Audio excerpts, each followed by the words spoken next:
تو جب ہم یہ کہتے ہیں نا وما ارسلناک الا رحمۃ للعالمین، ہم نے محمد صلی اللہ علیہ وسلم کو تمام جہان والوں کے لیے رحمت بنایا ہے، یہ بات آپ کی سمجھ میں اس وقت آئے گی جب آپ یہ فرض کر لیں کہ اگر محمد صلی اللہ علیہ وسلم دنیا میں نہ آئے ہوتے تو انسانیت کا کیا حشر نشر ہو چکا ہوتا۔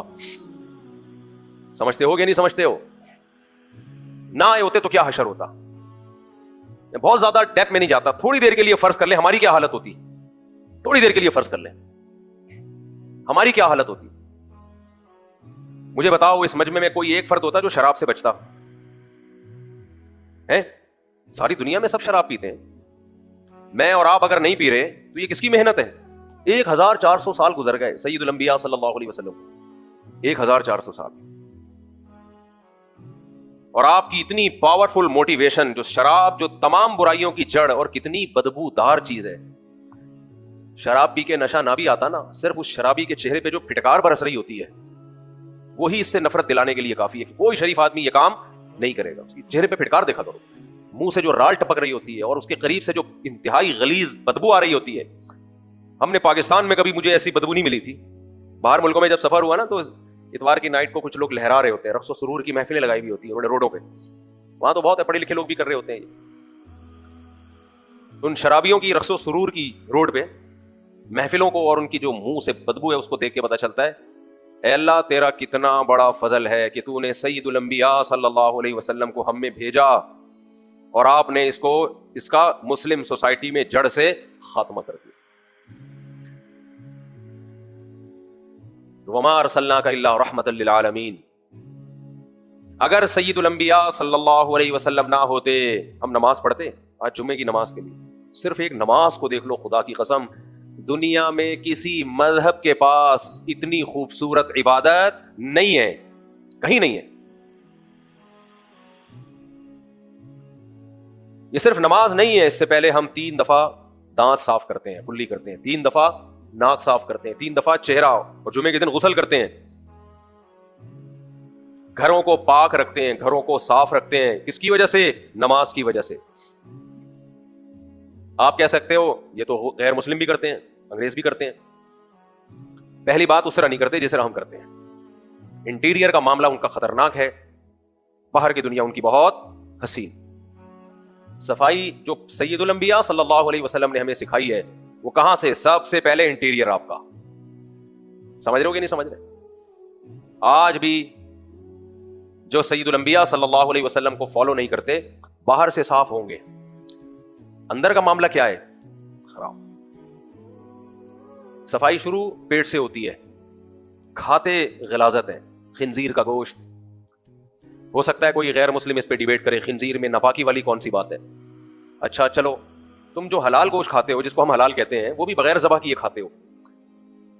آپ میڈیکل سائنس سے پوچھیں، ساری دنیا کے سارے ڈاکٹر متفق ہوں گے کہ خون کھانے پینے کی چیز، انسانوں کے کھانے کی چیز نہیں ہے، گندی چیز ہے، اتنی غلیظ چیز ہے کہ خون اگر کپڑوں پہ لگ جائے تو نماز نہیں ہوتی۔ دنیا کا کوئی مذہب اگر اس خون کو کھانے کی اجازت دے رہا ہے تو کیا وہ صاف ستھرا مذہب ہو سکتا ہے؟ سید الانبیاء صلی اللہ علیہ وسلم کی تعلیمات ہیں کہ جانور کو ذبح کر کے کھاؤ تاکہ اس کا گندا خون اس کی باڈی سے نکل جائے۔ مسلمان گوشت بھی صاف ستھرا کھاتا ہے۔ بھائی یہ کس کی رحمت کے اثرات ہیں؟ سید الانبیاء۔ یہ آپ کا ہم پر احسان ہے۔ اسلام، قرآن، نبی ایک ہی چیز کے نام ہے، ایک ہی چیز کے نام ہے۔ جو قرآن نے کہا وہی نبی نے کہا، جو نبی نے کہا وہی قرآن نے کہا، اور اسی کا نام اسلام ہے۔ لیکن ہمارے نبی صلی اللہ علیہ وسلم کو یہ امتیازی حیثیت حاصل ہے کہ قرآن اللہ کا کلام، اسلام اللہ کا دین، لیکن ٹینشن کس نے اٹھائی ہے دعوت اور تبلیغ کی؟ سید الانبیاء صلی اللہ علیہ وسلم۔ بوجھ کس پر آیا ہے؟ قرآن پہ آیا یا اسلام پہ آیا یا نبی پہ آیا ہے؟ نبی پہ آیا ہے۔ جو آپ کے لیے تکلیفیں اٹھاتا ہے کریڈٹ کس کو دیا جاتا ہے؟ اس کو دیا جاتا ہے جو بوجھ اٹھائے آپ کے لیے۔ تو اس دعوت کے کام میں جو آج ہم تک اسلام پہنچا ہے اس میں سب سے زیادہ بوجھ کس نے اٹھایا ہے؟ کس ہستی نے؟ سید الانبیاء صلی اللہ علیہ وسلم نے۔ تو میں عرض کر رہا تھا ہمیں جو نبی نے صفائی سکھائی ہے وہ سب سے پہلے وہ صفائی کہاں سے شروع ہوتی ہے؟ اندر سے۔ مسلمان غلاظت نہیں کھاتا۔ دنیا میں آپ تحقیق کر لو، سب سے زیادہ پاکیزہ خوراکیں آج بھی مسلمانوں کی ہیں. کتے بلی نہیں کھاتے ہم الحمدللہ. کراچی میں رہیں گے تو کتے ہمیں کھائیں گے، یہ ایک الگ بات ہے، پھر اس کا اسلام سے کوئی تعلق نہیں ہے. تو ہمارے حکمران بھی کھا رہے ہیں ہمیں، اور ساتھ ساتھ کراچی کے کتے بھی کھا رہے ہیں. چائنا والے بھی حیران ہوتے ہیں یار، دنیا کا واحد ملک ہے، چائنا والوں کو کتا نظر آ جائے چھوڑتے نہیں ہے، وہ کتے پن پہ آ جاتے ہیں فوراً کتے کو دیکھ کے.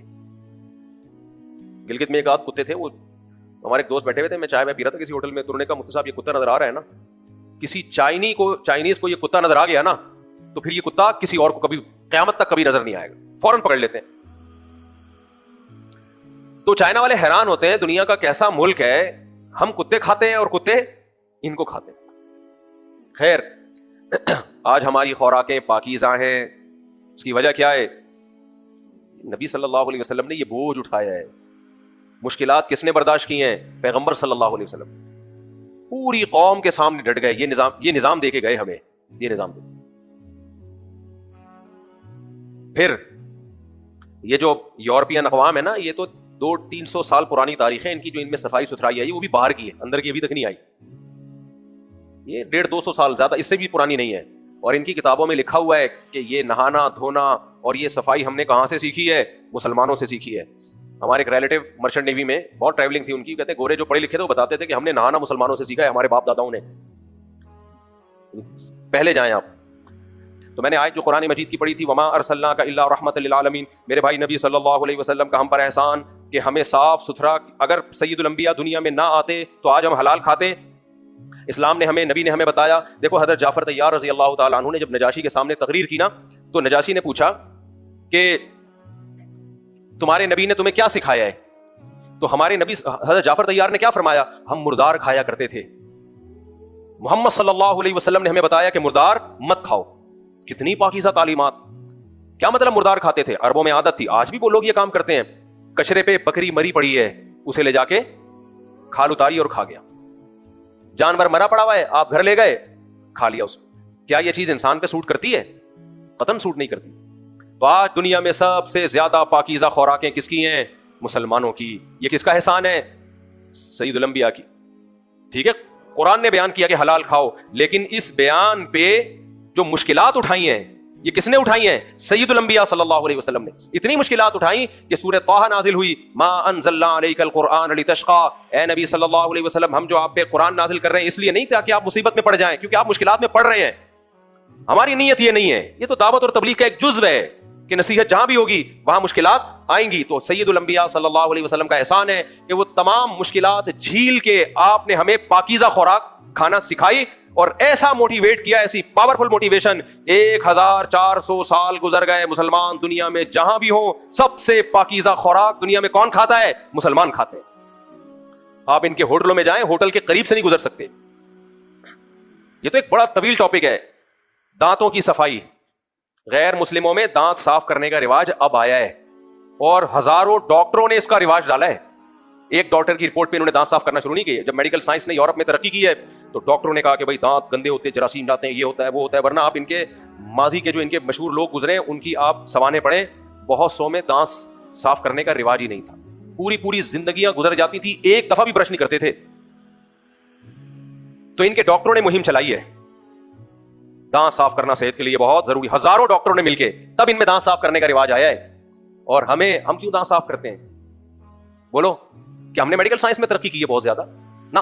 ایک پیغمبر سید الانبیاء صلی اللہ علیہ وسلم نے ہمیں بتایا، السواک والتعطر من سنن الانبیاء، مسواک پیغمبروں کی سنت ہے. اور محدثین نے بتایا، صحابہ نے بتایا کہ نبی صلی اللہ علیہ وسلم سب سے زیادہ اپنے باڈی کے جس پارٹ کو صاف کیا کرتے تھے دن میں بار بار، وہ کون سا حصہ تھا؟ دانت.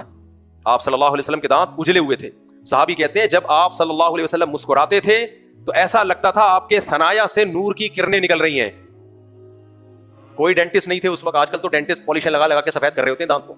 یہ جو آپ کو جو بڑی مشہور سیلیبریٹیز ہیں نا، ان کے ایسے چمکتے ہوئے دانت نظر آ رہے ہوتے ہیں، تو یہ چمکتے ہوئے نہیں ہوتے ہیں. یہ ڈاکٹروں نے کیا کیا ہوا ہوتا ہے. درجنوں میں کسی ایک کے نیچرل بھی ہوتے ہیں، لیکن یہ سب ڈاکٹروں کے کمالات ہیں. ڈاکٹر کے اپنے نہیں اتنے چمک رہے ہوتے جتنے ان کے چمک رہے ہوتے ہیں. چند ایک ہوتے ہیں ان میں. تو آج ہم دانت صاف کرتے ہیں، تو یہ کس کا احسان ہے ہمارے اوپر؟ محمد صلی اللہ علیہ وسلم کا. تبھی اللہ کہتے ہیں آپ تمام جہان والوں کے لیے رحمت. پھر غسل، باڈی کی صفائی. اگر سید الانبیاء صلی اللہ علیہ وسلم دنیا میں نہ آتے، اسلام اور مسلمان تو دور کی بات، پوری دنیا میں نہانے کا رواج نہ ہوتا. یہ تو میں نے بتایا، غیر مسلم جو انگریز ہیں وہ اعتراف کرتے ہیں ہمیں نہانا کس نے سکھایا ہے؟ مسلمانوں نے سکھایا. آج بھی یورپ کے بعض ممالک ایسے ہیں، میں ان ملکوں کا نام نہیں لیتا. ہمارے ایک ریلیٹو گئے، کہتے ہیں مجھے یورپ کے کنٹری کا پتا چلا، وہ بہت نفیس قوم ہے، بہت صاف ستھرے اور خوشبودار قوم ہے. کہتے جب میں وہاں گیا تو پتا چلا کہ ان سے زیادہ بدبودار قوم دنیا میں کوئی بھی نہیں. اور ان کی خوشبوئیں مشہور اس لیے کہ ان کی بدبوئیں بہت مشہور ہیں. ان بدبوؤں کو چھپانے کے لیے ضرورت ایجاد کی ماں ہے نا، کیا خیال ہے؟ تو ان کی بدبوؤں کے بھبوکے اتنے دنیا میں مشہور تھے کہ اس کو چھپانے کے لیے پھر اس میں جو خوشبوؤں کی صنعت نے ترقی کی ہے. تو یہ طبیعت میں نفاست کی وجہ سے نہیں، یہ بدبو کی وجہ. آپ کے گھر میں جب بدبو آ رہی ہوتی ہے اور ختم نہیں ہوتی، ختم کرنے کا طریقہ ہے بیت الخلا میں پانی بہا دو میرے بھائی، نہا لو تاکہ بغلوں کی بدبو ختم ہو جائے. آپ نہا نہیں رہے، آپ مہمانوں سے بدبو چھپانے کے لیے خوشبوؤں کے اسپرے مار. آج مسلمانوں میں صفائی کیوں ہے؟ یہ اسلام ہے بھائی. میں نے غیر مسلم کو دیکھا، سب غیر مسلم ایسے نہیں ہوتے، کسی غیر مسلم کا مذاق اڑانا مقصد نہیں ہے، لیکن اگر کوئی غیر مسلم ایسا ہوتا ہے جیسا میں بتا رہا ہوں تو صرف اسلام نہ ہونے کی وجہ سے ہوتا ہے. اس کے پاس اسلام نہیں. میں کنٹری میں تھا باہر، بڑا صاف ستھرا ملک، بڑا نیٹ کلین. ہم جوتوں کی دکان پہ گئے، میں نے کہا یار انہوں نے 2 بندوں نے بنیان پہنے ہوئے تھے، 2 ملازم تھے بنیان پہنے ہوئے تھے. انہوں نے، میں نے کہا کہ یار وہ ذرا اوپر والے شوز نکال کے دکھائیں، جاگنگ کے لیے شوز چاہیے تھے مجھے. جب انہوں نے یوں کیا ہے نا، دونوں نے، یا تو ایک ہوتا ہے نا غلطی سے رہ گیا، بعض دفعہ ہوتا ہے یار ٹائم نہیں ملا. کچھ یہاں مسلمانوں کی رپورٹیں بھی اسی قسم کی ہیں. یہ تو اللہ نے چھپایا ہوا ہے، بس باقیوں کے حالات اللہ جانتا ہے. باقیوں کا مطلب باقی چیزوں کے. خیر میں زیادہ ڈیپ میں نہیں جا سکتا نا. تو جب انہوں نے یوں کیا تو میری جب نظر پڑی ہے، وہ تصور آج تک میرے ذہن میں، رات کو سوتا ہوں میری نیند اڑ جاتی ہے، میں اپنا دماغ ہٹاتا ہوں وہاں سے. میں نے کہا یار ساؤتھ افریقہ کا جنگل بھی میں نے دیکھا ہے، امیزون کا جنگل اب تک نہیں دیکھ پایا لیکن ویڈیو میں دیکھا ہے. ایسا جنگل میں نے اس کائنات میں آج تک، کہ کیسے رہتا ہوگا، کتنی بدبو آتی ہوگی اس میں. گورا ہی تھا وہ. اگر وہ مسلم ہوتا یہ کنڈیشن نہ ہوتی. تو یہ تو اب وہ لوگ آئے ہیں ہمیں دیکھ دیکھ کے. اب ان کے ہاں واش روم میں شاور کا انتظام بھی شروع ہو گیا. جاپان میں تو سب جگہ پانی کا انتظام بیت الخلاء میں ہو گیا ہے. یہ کس نے رواج ڈالا ہے؟ مسلمانوں نے. لیکن یہ دنیا بھول جائے گی کہ یہ سیکھا انہوں نے کہاں سے ہے؟ مسلمانوں سے سیکھا ہے. کچھ دنوں میں لوگ کہیں گے مسلمانوں نے ان سے سیکھا ہے. نا.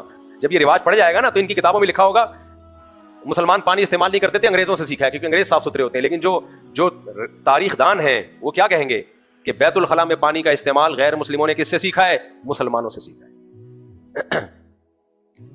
یہ تو صفائی ستھرائی کی بات. لباس دیکھو، قرآن میں جو سب سے پہلا حکم نازل ہوا ہے نا، حکم وَثِيَابَكَ فَطَهِّرْ، اے نبی اپنے لباس کو پاک رکھیے. اس وقت سے نبی نے امت کو حکم دیا کہ اپنے لباس کو پاک رکھو. اور جب لباس کو پاک رکھنے کا حکم ہے تو باڈی کو پاک رکھنے کا حکم اس سے بھی زیادہ ہے. یہ تو ایک ٹاپک ہے، نبی کی سیرت کا صرف ایک حصہ ہے، ایک پارٹ.